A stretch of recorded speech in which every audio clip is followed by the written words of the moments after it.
Imaginemos por un momento que alguien afirma que puede controlar el tiempo.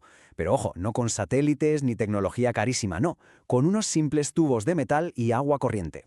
Pues bien, esa es la alucinante historia de Wilhelm Reich, sin duda una de las figuras más, pero que más fascinantes y desde luego controvertidas de la ciencia del siglo XX. Vamos a meternos de lleno en su increíble vida. Pensemos en la escena, ¿vale? Estamos en Maine, año 1953. Hay una sequía terrible de esas que lo arrasan todo. Unos granjeros, ya desesperados, acuden a un hombre que tiene un aparato de lo más raro. Y, contra todo pronóstico, ¿qué pasa? ¡Que funciona! ¡Llueve! Y esto no es una leyenda, ¿eh? Es un suceso que se documentó en su momento y la verdad es solo la punta del iceberg de toda la historia de Reich. Claro, con esto la pregunta es inevitable, ¿no? A ver, ¿quién era este Wilhelm Reich? ¿Un genio? ¿Un visionario adelantado a su tiempo? ¿O era, qué sé yo, un charlatán? ¿O quizás algo a medio camino? Para poder entender de verdad su invento más famoso, el llamado rompenubes, primero tenemos que entender a la persona. Entender el viaje que lo llevó desde la Viena de Sigmund Freud hasta los campos de arándanos de Maine. Bueno, pues el viaje de Reich para, supuestamente, controlar el clima no empezó mirando al cielo ni estudiando las nubes. No. Empezó en un lugar, bastante inesperado, en el mismísimo epicentro del psicoanálisis, nada más y nada menos que al lado de Sigmund Freud. Su vida, desde el principio, estuvo marcada por unos contrastes brutales. Por un lado, nació y creció en una granja, rodeado de naturaleza. Eso le marcó. Pero luego, ¡zas!, estalla la Primera Guerra Mundial y lo pierde absolutamente todo. Su casa, su país, todo. Después de luchar en el frente italiano, esa experiencia tan dura, esa sensación de pérdida, es lo que lo empuja a estudiar medicina en Viena. Y de ahí, casi sin transición, acaba metido en el círculo más cercano de Sigmund Freud. Sorprendente, ¿verdad? Y ojo, que no era un estudiante más, para nada. Es que, mientras todavía estaba en la carrera de medicina, Reich ya fue aceptado en la Asociación Psicoanalítica de Viena. O sea, estamos hablando de que era considerado uno de los discípulos más brillantes de Freud, el más prometedor. Todos pensaban que iba a ser una figura clave, el futuro del movimiento psicoanalítico. Pero aquí es donde todo se tuerce. ¿El motivo? La libido. Para Freud, la libido era, digamos que una energía psicológica, casi una metáfora. En cambio, para Reich, no. Era algo físico, una energía biológica real que se podía medir. Y claro, esta diferencia no es una simple discusión teórica, que tenía unas implicaciones políticas enormes. Porque, a ver, si la sociedad reprime una energía que es biológica y natural, ¿quién está enfermo? ¿La persona o la sociedad que la reprime? Reich insistió en que era la sociedad la que tenía que cambiar, no el individuo. Y esa idea le costó el puesto y la amistad con Freud.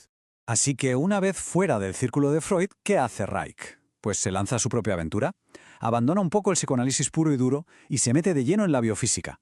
Tenía una obsesión, demostrar que esa energía vital de la que hablaba existía de verdad. Y le puso un nombre, orgón. El nombre viene de mezclar organismo y orgasmo.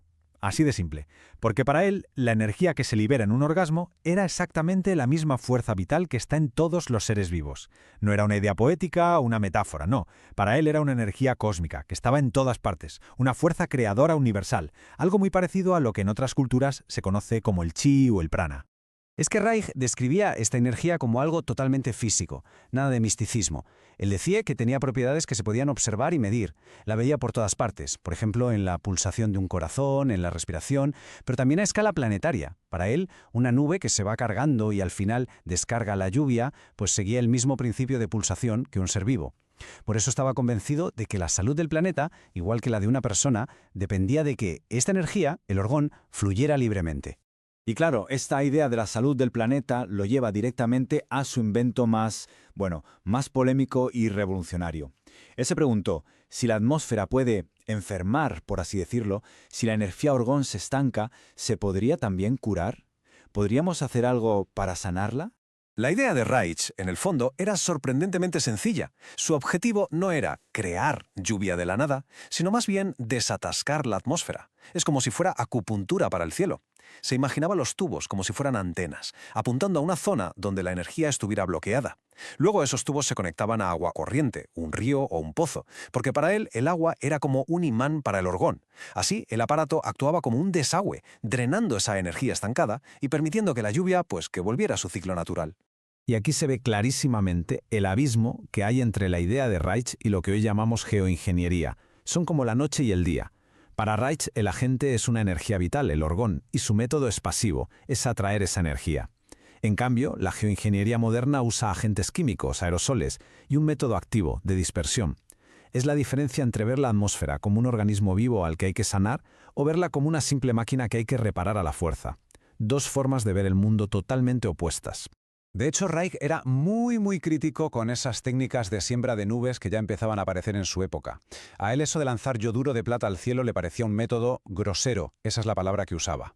Era como tratar el síntoma pero ignorando por completo la causa real del problema, que para él era la salud energética de la atmósfera. Su método era diferente, no añadía nada, simplemente quitaba lo que sobraba, el bloqueo.